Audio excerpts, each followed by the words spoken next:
여러분, 혹시 지금 이 순간에도 누군가의 전화를 기다리고 계신가요? 도와달라는 전화, 모임 나오라는 전화, 또 무언가를 부탁하는 전화 말입니다. 그리고 그 전화가 오면 또다시, 그래, 내가 할게 라고 대답하실 건가요? 그렇다면 잠깐 딱 3초만 멈춰 서서 이 질문에 답해 보십시오. 지난 한 달 동안 당신은 당신 자신을 위해 단 하루라도, 단 1시간이라도 온전히 시간을 쓴 적이 있습니까? 무료 구독과 좋아요 꼭 눌러주시고 오늘 이 이야기 끝까지 들으시면 여러분의 남은 인생이 완전히 달라질 겁니다. 노년의 진정한 자유는 베푸는 데 있지 않다. 자신을 지키는 용기에서 시작된다. 이 말은 제가 만든 문장입니다만 오늘 여러분께 가장 먼저 드리고 싶은 문장이기도 합니다. 서울 송파구에 사시는 김정혜 씨, 올해 62세이십니다. 이분은 평생 이런 말을 입에 달고 사셨습니다. 내가 할게, 내가 갈게, 내가 사줄게, 걱정 마, 내가 있잖아. 친구 모임에선 항상 제일 먼저 나가고 친척 경조사에선 빠지는 법이 없고 동네 부녀회 일도 도맡아 하셨습니다.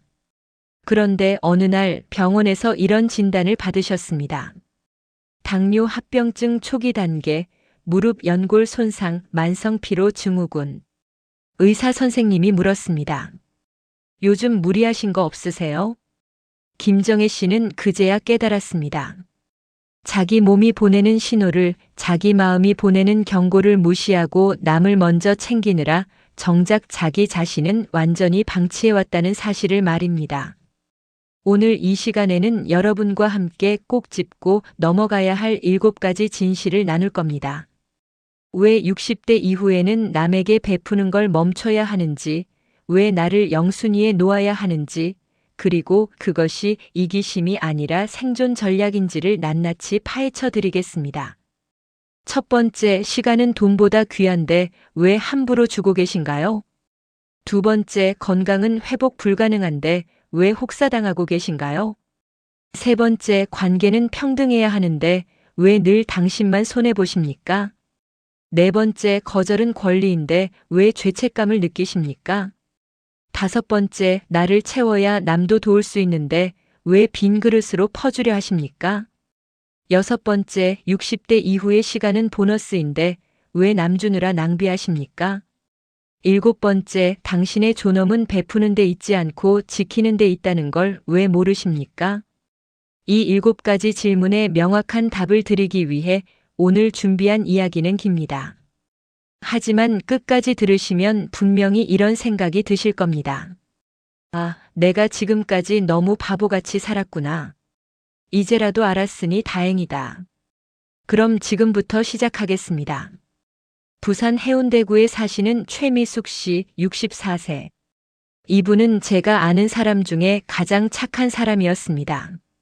아니, 착하다는 표현보다는 희생적이라는 표현이 더 맞겠네요. 동네 경로당 청소는 물론이고 부녀회 김장 담그기, 아파트 재활용 분리수거, 심지어 층간소음 중재까지 도맡아 하셨습니다. 누가 부탁하지 않아도 먼저 나서셨습니다. 내가 안 하면 누가 하겠어. 나야 시간 있으니까. 그렇게 말씀하시며 웃으셨습니다. 그런데 문제는 여기서부터 시작됐습니다. 최미숙 씨는 하루 평균 6시간을 남을 위해 썼습니다. 아침 7시에 일어나서 경로당 청소 1시간, 오전 10시에 부녀회 모임 2시간, 오후 2시에 친구 병문안 1시간, 저녁 5시에 동네 이웃 반찬 나눠주기 1시간, 밤 8시에 친척 전화 상담 1시간. 그러다 보니 정작 본인을 위한 시간은 하루에 딱 2시간밖에 남지 않았습니다. 그것도 자기 전 씻고 TV 보는 시간이 전부였습니다. 운동할 시간은 없었습니다. 책 읽을 시간도 없었습니다. 병원 갈 시간은 미뤘습니다. 건강검진 받을 시간은 잊었습니다. 그렇게 3년이 흘렀습니다. 어느 날 최미숙 씨는 계단을 오르다가 무릎에서 뚝 소리가 났습니다. 너무 아파서 병원에 갔더니 의사 선생님이 이렇게 말했습니다. 무릎 연골이 닳아서 이제 수술밖에 방법이 없습니다. 그동안 무리 많이 하셨죠? 최미숙 씨는 그 말을 듣고 한참을 멍하니 앉아 계셨답니다. 그리고 속으로 이런 생각을 하셨답니다. 내가 도와준 사람들 중에 단 한 명이라도 내 무릎을 걱정해 준 사람이 있었던가? 내가 아플 때 누가 나한테 먼저 전화해서 괜찮냐고 물어봤던가? 그 순간 깨달았습니다. 베풀면 감사를 만들지 않는다. 베풀면 익숙함을 만든다. 익숙함은 당연함이 되고 당연함은 무관심이 된다. 최미숙 씨는 그날 이후로 모든 걸 바꾸기로 결심했습니다. 부녀회 활동은 그만뒀습니다. 경로당 청소는 다른 사람한테 넘겼습니다. 친구 모임은 한 달에 한 번만 나갔습니다. 그랬더니 어떻게 됐을까요? 처음엔 주변에서 수군거렸습니다. 최 씨 요즘 왜 저래? 어디 아픈가? 성격 변했나? 하지만 최미숙 씨는 신경 쓰지 않았습니다. 대신 그 시간에 뭘 하셨냐고요? 병원 다니면서 무릎 치료 받으셨습니다. 동네 수영장 등록해서 수중 운동 시작하셨습니다. 오후엔 도서관 가서 책 읽으셨습니다. 저녁엔 남편이랑 산책하셨습니다. 그렇게 6개월이 지났습니다. 무릎 통증이 절반으로 줄었습니다. 체중이 5kg 빠졌습니다. 혈당 수치가 정상으로 돌아왔습니다. 그리고 가장 놀라운 변화는 따로 있었습니다. 사람들이 오히려 최미숙 씨를 더 존중하기 시작했다는 겁니다. 예전엔 최 씨 이것 좀 해줘였는데 이젠 최 씨 괜찮으시면 부탁 좀 드려도 될까요로 바뀌었습니다. 왜 이런 일이 일어났을까요? 심리학에서는 이걸 가용성 편향이라고 부릅니다. 쉽게 구할 수 있는 것일수록 가치가 낮아 보인다는 원리입니다. 최미숙 씨가 항상 내가 할게라고 했을 때는 사람들이 당연하게 여겼습니다. 하지만 미안한데 요즘 시간이 없어서라고 거절하기 시작하자 사람들은 비로소 그분의 시간이 귀하다는 걸 알게 된 겁니다. 여기서 우리가 배워야 할 첫 번째 진실이 나옵니다. 60대 이후 당신의 시간은 무한하지 않습니다. 통계청 자료를 보면 65세 평균 기대 여명은 약 20년입니다. 20년이면 7,300일입니다. 하루에 6시간씩 남을 위해 쓰면 1,825일을 남한테 주는 겁니다. 5년을 통째로 남한테 주는 겁니다. 그런데 그 5년 동안 당신은 뭘 얻습니까? 감사한가요? 아닙니다. 익숙함입니다. 존중받습니까? 아닙니다. 당연함입니다. 최미숙 씨 같은 분들이 왜 이렇게 사시는지 아십니까? 어릴 때부터 배운 가치관 때문입니다. 착하게 살아라, 남 도와주며 살아라, 베풀며 살아라. 이런 말들을 평생 들으며 자라셨거든요. 그래서 베푸는 게 옳다고 착한 거라고 당연한 거라고 생각하십니다. 하지만 여기서 한 가지 놓치신 게 있습니다. 베푸는 것도 체력이 필요하고 시간이 필요하고 에너지가 필요하다는 사실입니다. 20대, 30대, 40대엔 그게 가능합니다. 체력도 넘치고 시간도 많고 에너지도 충만하니까요. 하지만 60대가 넘어가면 달라집니다. 체력은 떨어지고 시간은 얼마 남지 않았고 에너지는 금방 고갈됩니다. 이 상태에서 계속 베풀려고 하면 어떻게 될까요? 본인이 먼저 무너집니다. 최미숙 씨처럼 무릎이 망가지고 당뇨가 오고 만성 피로에 시달립니다. 그런데도 멈추지 못하는 이유가 뭘까요? 죄책감 때문입니다. 내가 안 해주면 나쁜 사람 같고, 내가 거절하면 이기적인 사람 같고, 내가 먼저 챙기면 양심 없는 사람 같은 거예요. 하지만 이건 완전히 잘못된 생각입니다. 나를 먼저 챙기는 건 이기심이 아닙니다.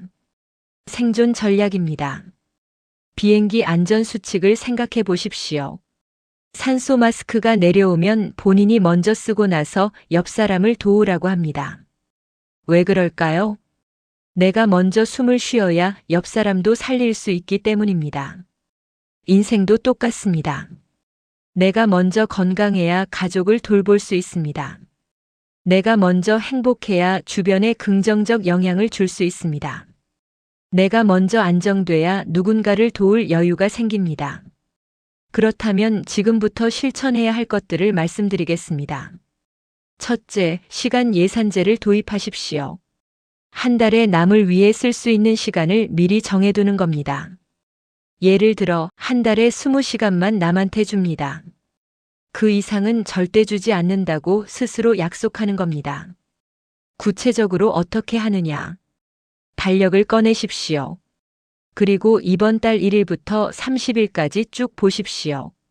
거기에 남을 위한 시간을 표시하는 겁니다. 동창회 모임 3시간, 친구 병문안 2시간, 부녀회 활동 4시간. 이렇게 하나하나 적다 보면 금방 20시간이 채워집니다.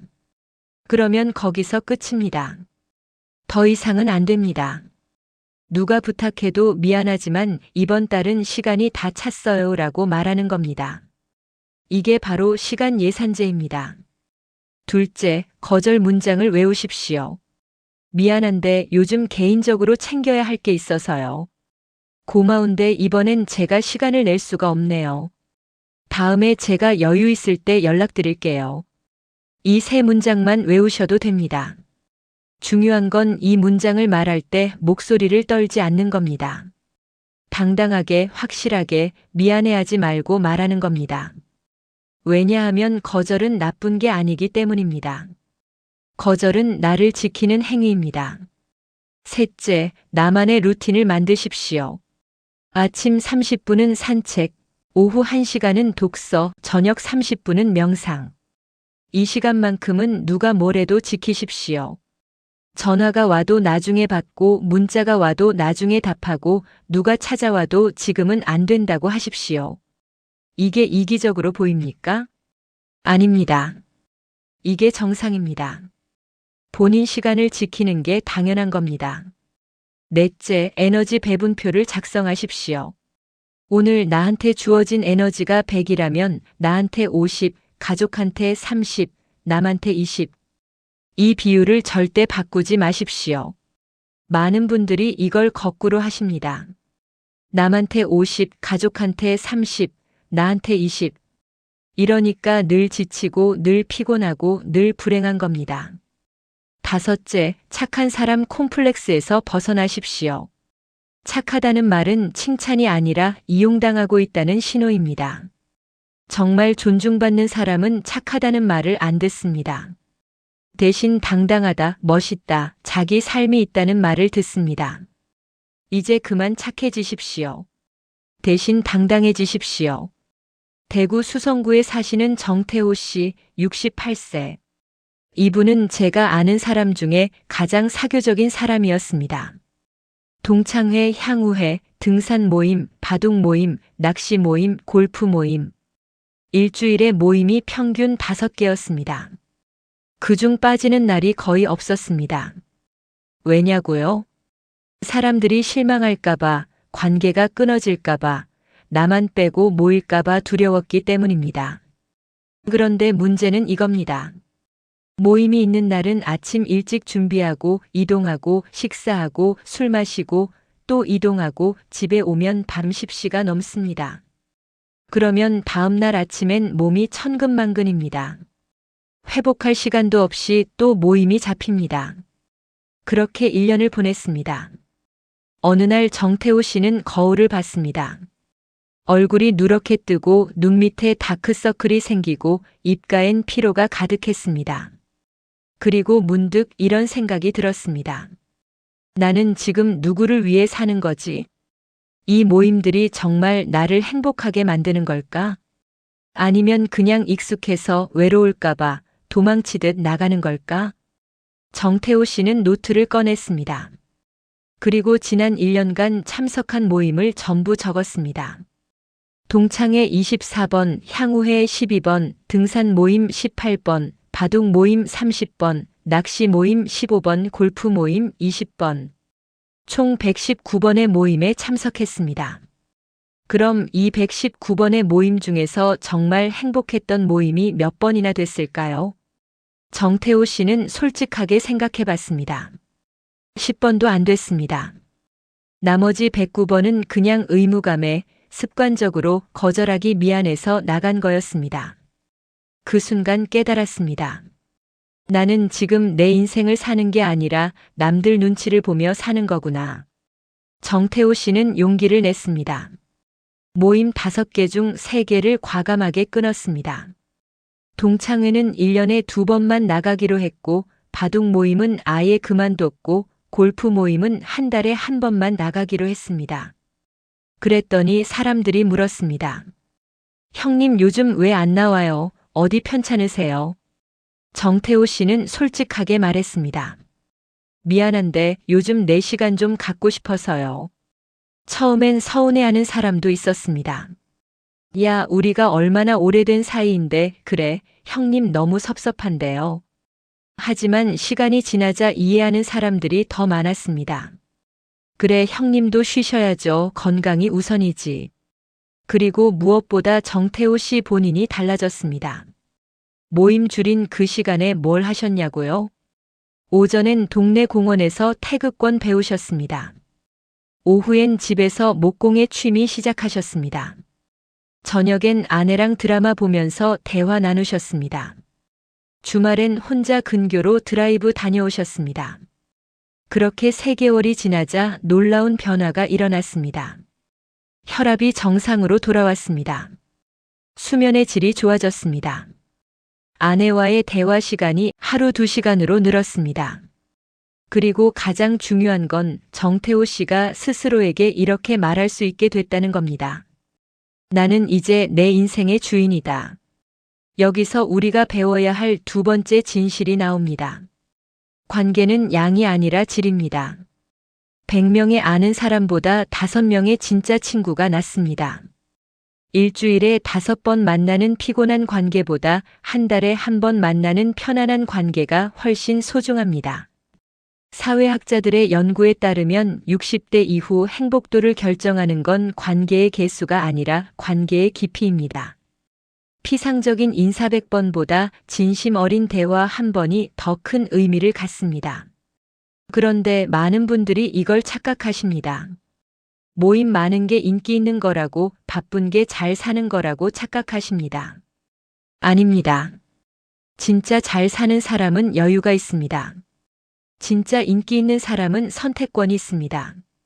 모임을 가도 내가 가고 싶어서 가는 거지, 어쩔 수 없이 가는 게 아닙니다. 사람을 만나도 내가 만나고 싶어서 만나는 거지, 의무감에 만나는 게 아닙니다.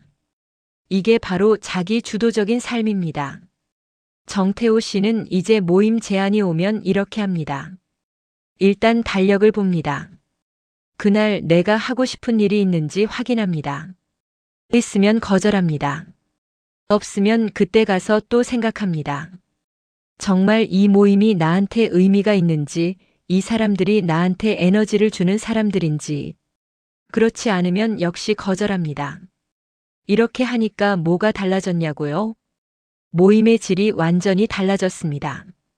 예전엔 가기 싫은 모임에 억지로 가서 피곤하게 시간을 보냈습니다. 이젠 가고 싶은 모임만 가서 즐겁게 시간을 보냅니다. 예전엔 집에 오면 후회했습니다. 오늘도 시간 낭비했네, 괜히 갔네. 이젠 집에 오면 만족합니다. 오늘 정말 좋은 시간이었어, 다음에 또 만나고 싶네. 이게 바로 관계의 질입니다. 그렇다면 지금부터 실천해야 할 것들을 말씀드리겠습니다. 첫째, 관계 단식을 해보십시오. 한 달 동안 모든 모임을 끊어보는 겁니다. 그러면 진짜 필요한 관계와 그냥 습관적으로 유지하던 관계가 구분됩니다. 한 달 동안 안 만났는데도 그리운 사람이 있습니다. 그 사람이 진짜 친구입니다. 한 달 동안 안 만났는데도 전혀 안 그리운 사람도 있습니다. 그 사람은 그냥 아는 사람입니다. 이 차이를 아는 게 중요합니다. 둘째, 거절 연습을 하십시오. 하루에 1번씩 작은 부탁을 거절해 보십시오. 미안한데 오늘은 안 될 것 같아. 이 문장 하나만 제대로 말할 수 있어도 인생이 바뀝니다. 처음엔 어색하고 미안하고 죄책감이 듭니다. 하지만 계속하다 보면 익숙해집니다. 그리고 나중엔 당연해집니다. 아, 나한테도 거절할 권리가 있구나. 이걸 깨닫는 순간 자유로워집니다. 셋째, 에너지 뱀파이어를 차단하십시오. 만날 때마다 기운 빠지게 하는 사람이 있습니다. 불평불만만 늘어놓는 사람, 당신한테 뭔가 얻어가려고만 하는 사람, 만나고 나면 피곤한 사람. 이런 사람들과는 거리를 두십시오. 아예 연락을 끊으라는 게 아닙니다. 만나는 횟수를 줄이라는 겁니다. 한 달에 한 번 만나던 걸 석 달에 한 번으로, 석 달에 한 번 만나던 걸 1년에 한 번으로. 이렇게 자연스럽게 거리를 두는 겁니다.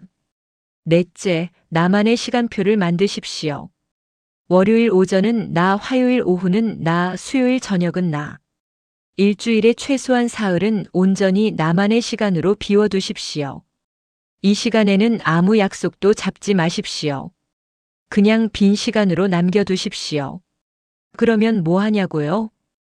그때 가서 하고 싶은 걸 하는 겁니다. 책 읽고 싶으면 책 읽고, 산책하고 싶으면 산책하고, 낮잠 자고 싶으면 낮잠 자고. 이게 바로 자유입니다. 다섯째, 외로움을 두려워하지 마십시오. 혼자 있는 시간이 외로운 게 아닙니다. 나를 잃어버리고 사는 게 진짜 외로운 겁니다. 사람들 틈에 있어도 외로울 수 있습니다.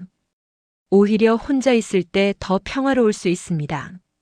진짜 외로움은 고독이 아니라 고립입니다. 고독은 선택이고 고립은 강요입니다. 내가 선택한 혼자만의 시간은 외로움이 아니라 자유입니다. 광주 북구에 사시는 한경자 씨 70세. 이분은 평생 누군가의 뒷바라지만 하고 사셨습니다. 젊었을 땐 시부모님 봉양, 중년엔 자녀 뒷바라지, 노년엔 동생과 조카들 돌봄. 그러다 보니 정작 본인이 하고 싶었던 건 하나도 못 하셨습니다. 한경자 씨는 젊었을 때부터 서예를 배우고 싶었습니다.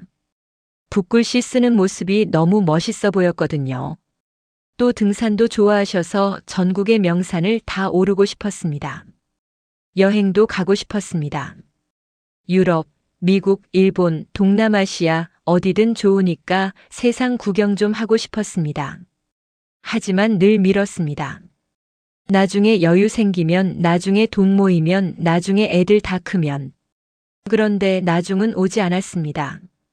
시부모님 돌아가시고 나니 자녀들이 대학 갔고, 자녀들 결혼시키고 나니 동생이 사업 실패해서 손 벌렸고, 동생 도와주고 나니 조카들이 취업 준비한다고 또 손 벌렸습니다. 그렇게 70세가 됐습니다. 어느 날 한경자 씨는 TV에서 다큐멘터리를 봤습니다. 80대 할머니가 에베레스트 등반에 성공하는 내용이었습니다. 그 할머니가 카메라 앞에서 이렇게 말했습니다. 나는 60세에 등산 시작했어요. 늦었다고 생각했는데 지금 생각해보니 그때가 가장 빨랐어요. 한경자 씨는 그 말을 듣고 울었습니다. 그리고 결심했습니다. 지금이라도 시작하자. 70세가 늦은 게 아니라 80세에 후회하는 게 더 늦은 거다. 한경자 씨는 그날부터 행동했습니다. 동네 문화센터에 서예 수업 등록했습니다. 등산 동호회에 가입했습니다. 여행사 가서 패키지 여행 상담받았습니다. 그랬더니 동생이 전화했습니다. 누나, 요즘 왜 그래? 우리 애 취업 준비하는 거 알잖아. 용돈 좀 보태줄 수 있어. 한경자 씨는 처음으로 단호하게 말했습니다. 미안한데 이번엔 안 돼. 나도 이제 내 인생 살아야겠어. 동생은 서운해했습니다. 누나 너무하는 거 아니야. 우리가 뭔데 그래. 하지만 한경자 씨는 흔들리지 않았습니다. 내가 평생 너 도와줬잖아. 이젠 내 차례야. 그렇게 1년이 지났습니다. 서예 작품 3점을 완성했습니다. 북한산, 설악산, 지리산을 올랐습니다. 일본 교토 여행을 다녀왔습니다. 그리고 가장 놀라운 변화는 따로 있었습니다. 한경자 씨의 표정이 달라졌다는 겁니다. 예전엔 항상 피곤하고 지친 얼굴이었는데 이젠 눈에 생기가 돌고 입가에 미소가 머물렀습니다. 남편이 말했습니다. 당신 요즘 10년은 젊어 보이는 것 같아. 한경자 씨는 웃으며 대답했습니다. 그동안 나를 잃고 살았는데 이제 다시 나를 찾았으니까요. 여기서 우리가 배워야 할 세 번째 진실이 나옵니다. 60대 이후의 시간은 보너스입니다. 남주라고 주어진 보너스가 아닙니다. 나를 찾으라고 주어진 보너스입니다. 심리학에서는 이걸 자아 재발견이라고 부릅니다. 평생 역할에 갇혀 살다가 노년에 비로소 진짜 나를 만나는 과정입니다. 누군가의 어머니, 누군가의 아내, 누군가의 며느리, 누군가의 언니. 이 모든 역할을 벗어던지고 그냥 나 자신으로 돌아가는 겁니다. 그런데 많은 분들이 이걸 두려워하십니다. 역할을 내려놓으면 나는 누구지, 나는 뭐 하는 사람이지. 하지만 그 두려움을 넘어서야 진짜 자유가 옵니다. 한경자 씨도 처음엔 두려웠습니다. 평생 누군가를 돌보며 살았는데 이제 나만 챙기면 뭐가 될까? 너무 이기적인 거 아닐까? 주변에서 뭐라고 하지 않을까? 하지만 시작하고 나니 깨달았습니다. 아무도 뭐라고 안 한다는 걸요. 오히려 잘한다고, 이제 좀 쉬라고, 당신도 인생 즐겨라고 말하는 사람들이 더 많았습니다. 그리고 가장 중요한 건 본인이 행복해졌다는 겁니다. 예전엔 하루하루가 의무였습니다. 이것도 해야 하고 저것도 해야 하고 누구는 챙겨야 하고. 이젠 하루하루가 선택입니다. 오늘은 뭐 할까? 오늘은 어디 갈까? 오늘은 누구 만날까? 이 차이가 얼마나 큰지 아십니까? 의무로 사는 삶과 선택으로 사는 삶의 차이입니다. 그렇다면 지금부터 실천해야 할 것들을 말씀드리겠습니다. 첫째, 버킷리스트를 작성하십시오. 죽기 전에 꼭 하고 싶은 100가지를 적어보십시오. 처음엔 안 나올 겁니다. 평생 나를 위해 뭘 하고 싶은지 생각해 본 적이 없으니까요. 하지만 계속 적다 보면 나옵니다. 서예 배우기, 등산하기, 여행 가기, 악기 배우기, 그림 그리기, 춤추기. 100가지가 안 나와도 괜찮습니다. 10가지만 나와도 충분합니다. 그 중에 지금 당장 할 수 있는 거 하나만 골라서 오늘 시작하십시오. 오늘이요, 내일이 아니라. 왜냐하면 내일로 미루면 또 안 하게 되거든요. 둘째, 나만의 취미를 찾으십시오. 남들이 뭐라고 하든 상관없이 내가 좋아하는 걸 하십시오. 그림 그리기, 악기 연주, 춤추기, 글쓰기, 뭐든 좋습니다. 잘하고 못하고는 중요하지 않습니다. 좋아하면 됩니다. 남들한테 보여주려고 하는 게 아니라 나를 위해 하는 거니까요. 셋째, 작은 성취를 쌓으십시오. 매일 조금씩 발전하는 모습을 기록하십시오. 오늘 산책 30분, 내일 산책 40분, 모레 산책 50분. 이렇게 쌓이는 성취감이 자존감을 회복시킵니다. 한경자 씨도 처음엔 서예가 서툴렀습니다. 붓을 잡는 것도 어색하고 글씨도 삐뚤빼뚤했습니다. 하지만 매일 30분씩 연습했습니다. 한 달이 지나자 글씨가 조금 나아졌습니다. 석 달이 지나자 제법 글씨가 됐습니다. 1년이 지나자 작품이 됐습니다. 이 과정에서 한경자 씨가 배운 건 뭘까요?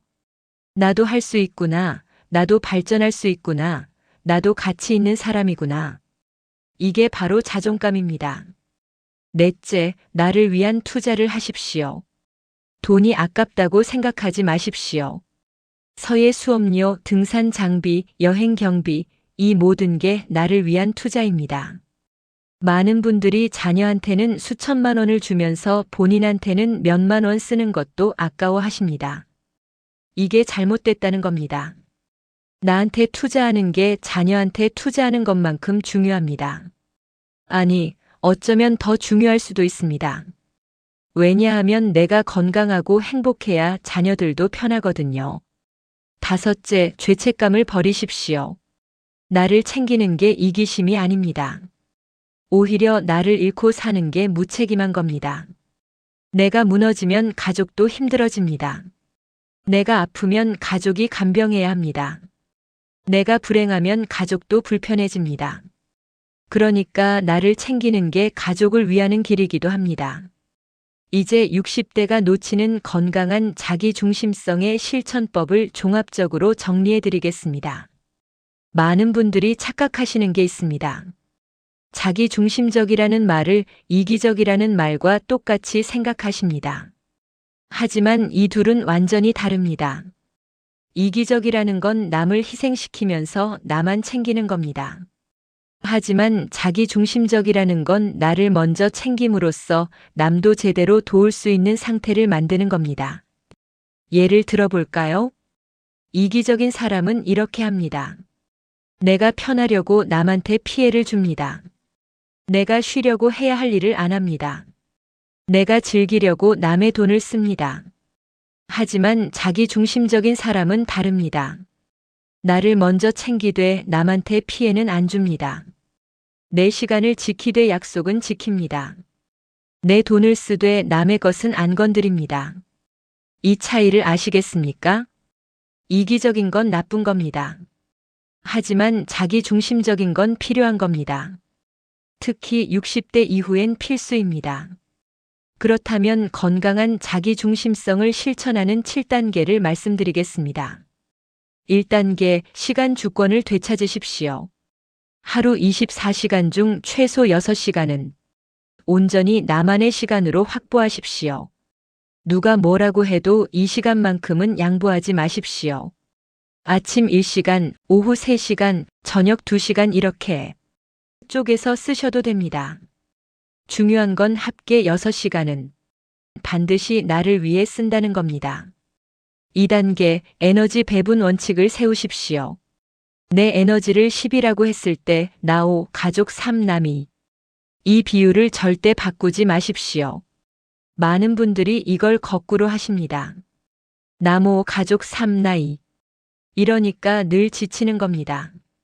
3단계, 거절 스크립트를 암기하십시오. 고맙지만 이번엔 어려울 것 같아요. 요즘 개인적으로 시간을 내기가 힘들어서요. 다음 기회에 제가 도울 수 있으면 연락드릴게요. 이 세 문장만 외우셔도 인생이 달라집니다. 처음엔 말하기 어렵습니다. 하지만 한 번 하고 나면 두 번째는 쉽습니다. 10번 하고 나면 자연스러워집니다. 4단계, 나만의 루틴을 만드십시오. 아침 6시 기상 30분 산책, 아침 식사 1시간 독서, 오후 취미 활동, 저녁 명상. 이 루틴을 3개월만 지키면 습관이 됩니다. 습관이 되면 안 하는 게 오히려 어색해집니다. 그럼 이제 루틴이 내 삶의 일부가 된 겁니다. 5단계, 건강 투자 우선순위를 정하십시오. 돈 아껴서 뭐 합니까? 건강 잃으면 다 소용없습니다. 병원비, 운동비, 건강식품비, 이건 절대 아끼지 마십시오. 자녀한테 용돈 주느라 병원비 아끼는 분들 많으신데요. 이거 완전히 잘못된 겁니다.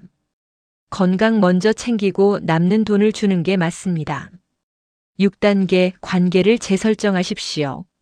나한테 에너지를 주는 사람과 시간을 늘리고 나한테서 에너지를 빼가는 사람과는 거리를 두십시오. 에너지를 주는 사람은 누구일까요? 만나고 나면 기분이 좋아지는 사람, 내 말을 잘 들어주는 사람, 나를 있는 그대로 인정해주는 사람. 에너지를 빼가는 사람은 누구일까요? 만나고 나면 피곤한 사람, 불평불만만 늘어놓는 사람, 나한테 뭔가 요구만 하는 사람. 이 구분을 명확히 하십시오. 7단계, 죄책감을 내려놓으십시오. 나를 챙기는 게 죄가 아닙니다. 오히려 나를 방치하는 게 더 큰 죄입니다. 내가 무너지면 누가 책임집니까? 아무도 안 집니다. 결국 내가 책임져야 합니다. 그러니까 미리 나를 지키는 게 현명한 겁니다. 이 7단계를 실천하는데 가장 큰 장애물은 뭘까요? 바로 주변 사람들의 시선입니다. 요즘 왜 저래, 이기적으로 변했네, 나이 들더니 속 좁아졌어. 이런 말 들을 수 있습니다. 하지만 흔들리지 마십시오. 당신 인생은 당신 것입니다. 남들 눈치 보느라 내 인생 망치는 것만큼 바보 같은 일은 없습니다. 그리고 신기한 건 당신이 당당해지면 사람들도 태도가 바뀝니다. 처음엔 불만스러워 하다가도 시간이 지나면 오히려 존중하게 됩니다. 왜냐하면 사람들은 호락호락한 사람을 우습게 보기 때문입니다. 경계가 분명한 사람, 자기 원칙이 있는 사람을 오히려 더 존중합니다. 서울 강동구에 사시는 이철수 씨, 71세. 이분은 평생 모범적인 삶을 사셨습니다. 직장에선 성실한 직원, 집에선 다정한 남편, 동네에선 친절한 이웃. 그런데 정작 본인은 행복하지 않았습니다. 왜냐하면 모든 결정을 남의 기준에 맞춰서 했기 때문입니다. 이 옷 입을까, 저 옷 입을까, 남들이 뭐라고 할까? 이 말할까, 저 말할까, 남들이 어떻게 생각할까? 이거 할까, 저거 할까, 남들이 이상하게 보지 않을까? 그렇게 70년을 살았습니다. 어느 날 이철수 씨는 병원에서 우울증 진단을 받았습니다. 의사 선생님이 물었습니다. 요즘 뭐 하실 때 가장 행복하세요? 이철수 씨는 한참을 생각하다가 대답했습니다. 모르겠습니다. 제가 뭘 좋아하는지 모르겠어요. 의사 선생님은 조용히 말했습니다. 그동안 당신 자신을 너무 오랫동안 잃어버리고 사셨네요. 이제라도 찾으십시오. 진짜 당신을. 그날 이철수 씨는 집에 돌아와서 노트를 꺼냈습니다. 그리고 적기 시작했습니다. 나는 누구인가, 나는 뭘 좋아하는가, 나는 뭘 하고 싶은가. 처음엔 한 줄도 안 나왔습니다. 하지만 계속 적다 보니 조금씩 나오기 시작했습니다. 나는 클래식 음악을 좋아한다. 나는 조용한 곳을 좋아한다. 나는 책 읽는 걸 좋아한다.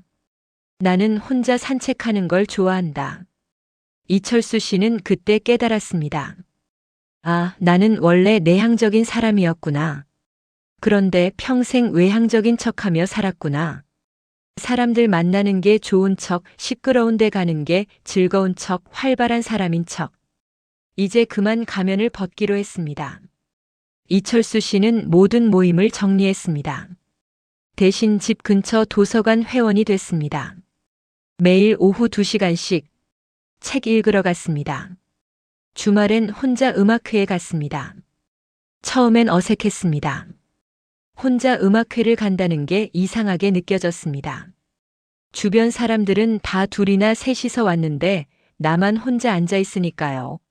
하지만 시간이 지나면서 편안해졌습니다. 오히려 혼자 오니까 더 좋았습니다. 옆 사람 눈치 안 보고 음악에만 집중할 수 있었습니다. 공연 끝나고 누구랑 이야기 나눌 필요도 없었습니다. 그냥 여운을 즐기며 혼자 집에 왔습니다. 이게 얼마나 자유로운지 아십니까? 그리고 6개월 후 우울증 약을 끊을 수 있었습니다. 의사 선생님이 말했습니다. 자기 자신으로 사는 게 최고의 치료입니다. 여기서 우리가 배워야 할 4번째 진실이 나옵니다. 나이가 들수록 중요한 건 나답게 사는 겁니다. 남들 기준에 맞추는 게 아니라 내 기준으로 사는 겁니다. 정신의학 연구에 따르면 60대 이후 행복도를 결정하는 가장 큰 요인은 자기 일치성입니다. 내가 생각하는 나와 실제로 사는 내가 일치할수록 행복도가 높아집니다. 반대로 가면 쓰고 사는 사람일수록 우울감과 무력감이 커집니다. 그렇다면 진짜 나로 살기 위한 실천법을 말씀드리겠습니다. 첫째, 나를 알아가는 시간을 가지십시오. 매일 10분씩 일기를 쓰십시오. 오늘 내가 느낀 감정, 오늘 내가 원했던 것, 오늘 내가 싫었던 것. 이걸 기록하다 보면 진짜 내가 보입니다. 처음엔 뭘 써야 할지 모릅니다. 평생 내 감정을 들여다본 적이 없으니까요. 하지만 계속하다 보면 패턴이 보입니다. 아, 나는 이런 상황에서 화가 나는구나. 나는 이런 것에서 기쁨을 느끼는구나. 이게 바로 나를 아는 과정입니다. 둘째, 남의 시선을 의식하지 마십시오. 70년 살면서 남 눈치 보느라 고생했으면 이제 그만하십시오. 이젠 내 마음대로 살아도 됩니다. 남들이 뭐라고 하든 상관없습니다. 내 인생 사는 건 나니까요. 셋째, 작은 것부터 선택하십시오. 오늘 점심 메뉴, 오늘 입을 옷, 오늘 갈 장소. 이런 사소한 선택부터 내 기준으로 하십시오. 남편이 중식 먹자고 해도 내가 한식 먹고 싶으면 한식 먹겠다고 하십시오. 친구가 백화점 가자고 해도 내가 공원 가고 싶으면 공원 가겠다고 하십시오. 이런 작은 선택들이 쌓이면 큰 선택도 할 수 있게 됩니다. 넷째, 싫은 건 싫다고 말하십시오. 착한 사람 노릇 그만하십시오. 솔직한 사람이 되십시오. 싫은데 좋은 척하는 게 얼마나 피곤한지 아십니까? 그 피곤함이 쌓이면 병이 됩니다. 차라리 지금 싫다고 말하는 게 훨씬 건강합니다. 다섯째, 나만의 공간을 만드십시오. 집안에 나만의 방, 나만의 책상, 나만의 시간. 이 공간만큼은 누구도 침범할 수 없게 만드십시오. 남편도 자녀도 손주도 못 들어오게 하십시오. 여기는 오직 나만의 공간이라고 선언하십시오. 부산 연제구에 사시는 박순자 씨 62세. 이분은 평생 베푸는 삶을 사셨습니다. 친구가 힘들면 달려가고 친척이 어려우면 도와주고 이웃이 부탁하면 들어주고. 그런데 문제는 이겁니다. 정작 박순자 씨 본인이 힘들 때 누가 도와줬을까요? 아무도 없었습니다. 박순자 씨가 아플 때, 박순자 씨가 슬플 때, 박순자 씨가 외로울 때 전화 한 통 하는 사람이 없었습니다. 그때 깨달았습니다. 베풀문 일방통행이구나. 내가 줄 때는 고맙다고 하지만 내가 필요할 때는 모두 바쁘구나. 박순자 씨는 결심했습니다. 이제부터는 나부터 챙기자. 내 그릇을 먼저 채우고 넘치는 것만 나누자. 그렇게 하기 시작했습니다. 친구가 도와달라고 하면 먼저 물었습니다. 내가 지금 도와줄 여유가 있나? 내 건강은 괜찮은가? 내 시간은 괜찮은가? 그 질문에 아니요가 나오면 정중하게 거절했습니다. 미안한데 지금은 내가 여유가 없어서 도와줄 수가 없어. 처음엔 서운해하는 사람도 있었습니다. 야, 우리 사이에 그게 뭐가 어렵다고 그래. 하지만 박순자 씨는 흔들리지 않았습니다. 미안한데 나도 이제 내 몸 챙겨야 해. 그렇게 1년이 지나자 신기한 일이 벌어졌습니다.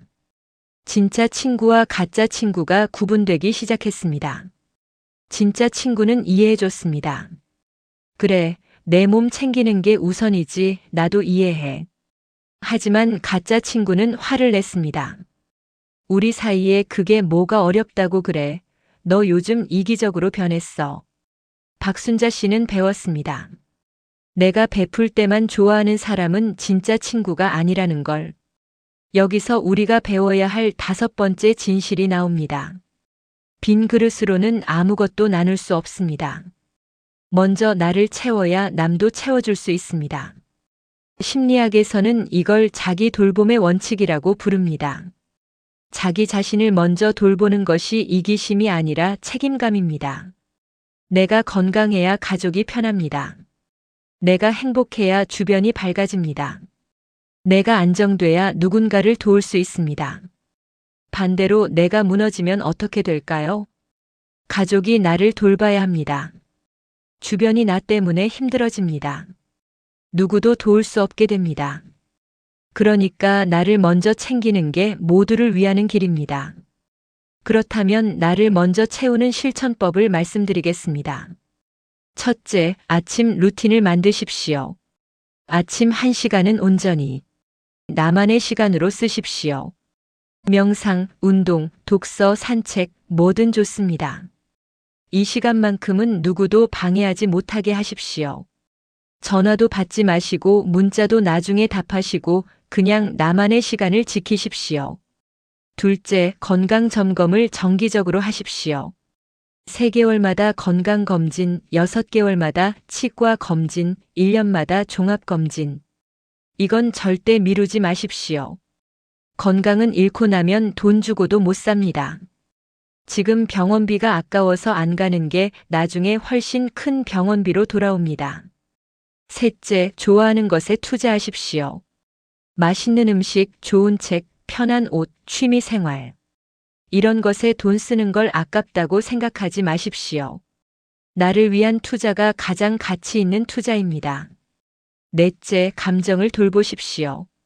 슬프면 슬프다고 말하고 화나면 화났다고 표현하고 힘들면 힘들다고 인정하십시오. 감정을 억누르는 게 참는 게 아니라 병 키우는 겁니다. 다섯째, 나를 칭찬하십시오. 매일 자기 전에 오늘 내가 잘한 일 3가지를 떠올리십시오. 오늘 산책 30분 했다, 잘했어. 오늘 책 10페이지 읽었다, 잘했어. 오늘 거절 1번 했다, 정말 잘했어. 이렇게 스스로를 격려하는 습관이 자존감을 회복시킵니다. 이제 정리할 시간입니다.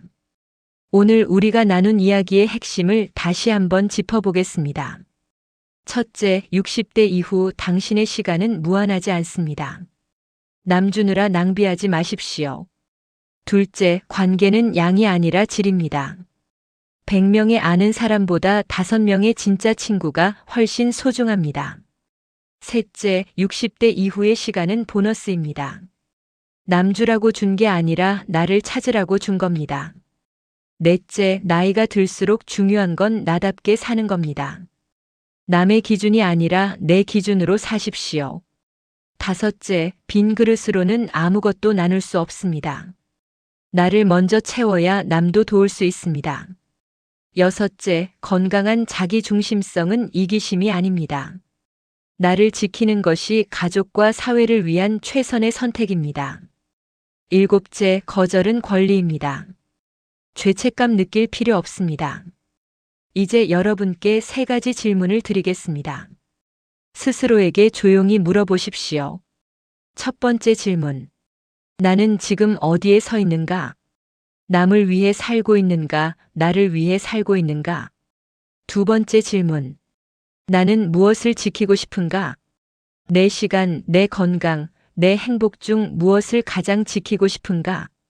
세 번째 질문. 내가 오늘부터 시작할 수 있는 행동은 무엇인가? 작은 거절 하나, 작은 루틴 하나, 작은 선택 하나. 무엇부터 시작할 것인가? 이 3질문에 답하는 순간 여러분의 인생은 달라지기 시작합니다. 여러분, 나이는 선택할 수 없지만 어떻게 살아갈지의 선택은 우리에게 있습니다. 60대, 70대, 80대. 숫자는 중요하지 않습니다. 중요한 건 그 숫자를 어떻게 채우느냐입니다. 남의 기대를 채우며 살 것인가, 나의 행복을 채우며 살 것인가. 선택은 여러분의 몫입니다. 하지만 기억하십시오. 남을 위해 나를 버리는 건 희생이 아니라 방치입니다. 나를 먼저 지키는 건 이기심이 아니라 존엄입니다. 이제 당당하게 말하십시오. 나는 이제 나를 먼저 챙기겠습니다. 그것이 나를 위한 길이자 내 가족을 위한 길이자 더 나은 사회를 위한 길이기 때문입니다. 오늘의 지혜가 삶에 작은 도움이라도 되셨길 바랍니다. 앞으로도 더 깊고 품격 있는 이야기를 준비하겠습니다. 구독과 좋아요는 큰 힘이 됩니다. 다음 시간에 또 찾아뵙겠습니다. 건강하고 편안한 하루 되십시오.